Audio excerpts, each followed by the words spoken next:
Happy Thanksgiving, everyone. This is Mo Crafty with you, and I am on the Cut Cardstock channel and my YouTube channel this week with a really adorable project. This is the I'm Thankful for Pie card. So I'm going to show you how to make this really quick and easy hostess card or place card that you can use for any time of year, but especially, of course, Thanksgiving. So let me start with the papers that we'll be using today. I am actually scoring a sheet of Basis White as our base cardstock and just folding that in half and then burnishing it on the edges. So just going to use my little scoring tool with that. And then the other papers that I'm going to be selecting are going to be the Adobo Orange from Cut Cardstock, as well as the Craft Paper Brown.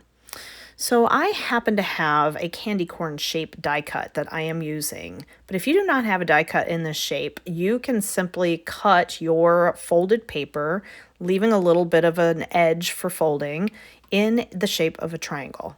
This particular shape, of course, is the candy corn shape from Stamps of Life, and I have cut an Adobo Orange sheet to go over my folded cardstock.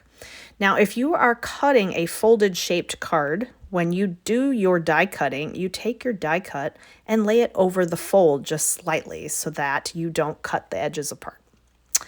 So now what I'm going to do is, with the same candy corn die cut shape, there was a small slice piece that looks a little bit like crust, and I have been using the Sandcastle tan for that, and I just adhered that to the corner edge. But if you're like me and you bake regularly, sometimes the crusts of your pies get a little browner than that, right? So I am actually going to add the shape of a pie crust on the edges by using a die cut that I had that actually makes sort of an accordion fold, if you will. Again, if you don't have a die cut that does this automatically for you, you can actually just fold a piece of paper back and forth, a little strip of paper back and forth until you reach your desired length. So this is the craft brown paper, and I am just going to dust the edges with a Distress ink in brown. This is one of my favorite techniques, of course, as if you follow me, you know, and just makes it look like it got baked really, really well. That's all. So let me just dust the rest of these edges, and then I'm going to be adhering this with some glue. Now, because it's an accordion fold and it has a tendency to have a mind of its own, I'm going to go ahead and use a little bit of a tacky glue first, just to make sure it sticks down, and then a wetter glue to make sure it stays in place. So as I'm arranging the accordion fold towards the edge of the paper, it allows me to move it around without it continually coming apart on me. So get it in place where you want it, and then when you like where you have it, if you have any excess, trim it off, and then just glue your corners around, and you are set with your pie edge. I'll get that one here and just another corner. And there we go.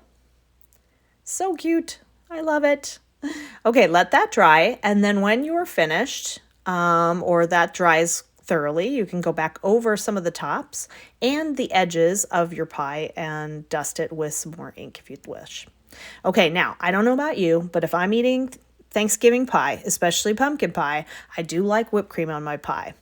Now, do you like a little whipped cream or do you like a lot of whipped cream?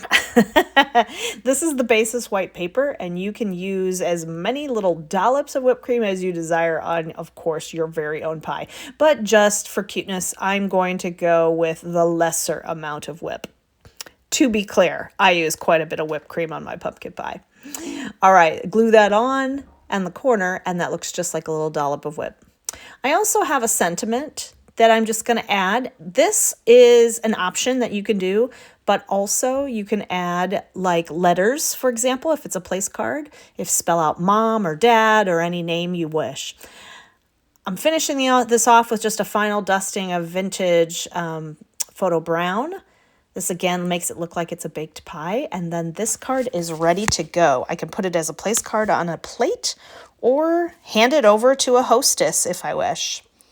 I hope this really simple and easy project brings you a lot of joy this holiday season. I am thankful for all of you who tune in and listen to our crafts, both at Cut Cardstock and at A Little Mo Crafty.